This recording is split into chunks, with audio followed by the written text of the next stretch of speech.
तो हमने अगला जो आर्टिकल है वो आर्टिकल 4 है।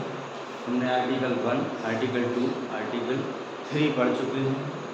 और जो हमारा भाग 1 है संविधान का, उसको हम अनुच्छेद 1 से लेकर 4 तक ही पढ़ते हैं, जिसमें आपका एक आर्टिकल बहुत ज़्यादा इम्पोर्टेंट है, दूसरा बहुत ज़्यादा इम्पोर्टेंट है और तीसरा बहुत ज़्यादा। इन तीनों से प्रश्न खूब सारे पूछे जाते हैं, लेकिन जो चौथा आर्टिकल है उससे बहुत कम प्रश्न पूछे जाते हैं। अभी तक अगर अपन देखेंगे तो इससे मात्र 1% ही प्रश्न पूछे गए। या फिर अपन ये मान सकते हैं कि जो भी प्रश्न पूछे जाते हैं वो करंट अफेयर्स के ही पूछे जाते हैं। तो इस चीज़ का भी अपन को ध्यान रखना है कि भाई 3-4 आर्टिकल भाग 1 में हमें किस आर्टिकल पे ज़्यादा फोकस करना है ना।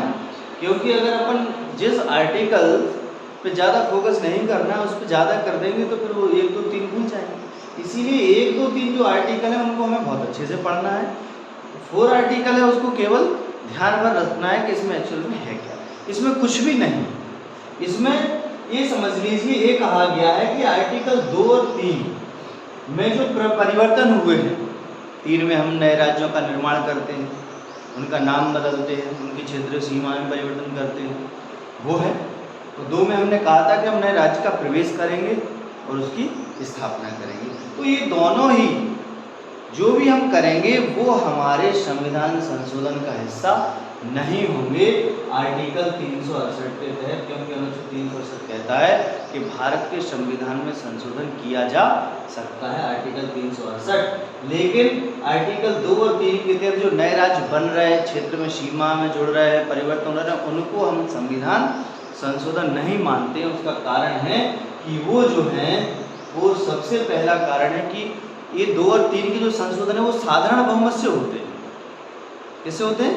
साधारण बहुमत से। विशेष बहुमत की आवश्यकता इसमें नहीं होती। तो साधारण बहुमत से कभी भी संविधान में संशोधन नहीं होता है, इस चीज़ का ध्यान रखें। दूसरी चीज़ कि अगर हमने किसी नए राज्य को जोड़ा भी तो वो क्या होगा, पहली अनुसूची में ही जुड़ जाएगा, पहली अनुसूची में जुड़ जाएगा। क्योंकि अनुच्छेद 2 क्या कहता है, अनुच्छेद 2 नहीं सॉरी 1 कहता है कि भारत में वो राज्य होंगे, उनका वो राज्य क्षेत्र होगा जो पहली अनुसूची में वर्णित है, पहली अनुसूची में ही उनको जोड़ दिया जाए। अब इसी के तहत 100वां संविधान संशोधन 2015 में किया गया था, जिसमें भारत और बांग्लादेश ने क्या किया, एक दूसरे के मध्य भूमि का हस्तांतरण। भूमि का हस्तांतरण करके क्या हुआ कि बांग्लादेश को 111 क्षेत्र भारत ने दिए और भारत को बांग्लादेश ने 51 क्षेत्रों का हस्तांतरण दिया।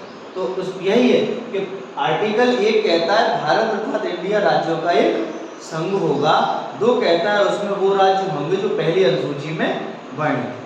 तो इस तरीके से हमारा अनुच्छेद बहुत ज़्यादा 4 महत्वपूर्ण नहीं है, बस हमें ये ध्यान रखना है कि 2 और 3 में जो संशोधन किए जाते हैं वो संशोधन संविधान संशोधन नहीं माने जाते हैं, तो 368 के तहत नहीं माने। क्लियर है? इस प्रकार से हमारा भाग 1 कंप्लीट हुआ। अब हम हमारे संविधान के भाग 2 पर चलेंगे और भाग 2 कहता है नागरिकता के संबंध में। भाग 2 में आर्टिकल कहाँ से कहाँ तक है, आर्टिकल 5 से 11 तक।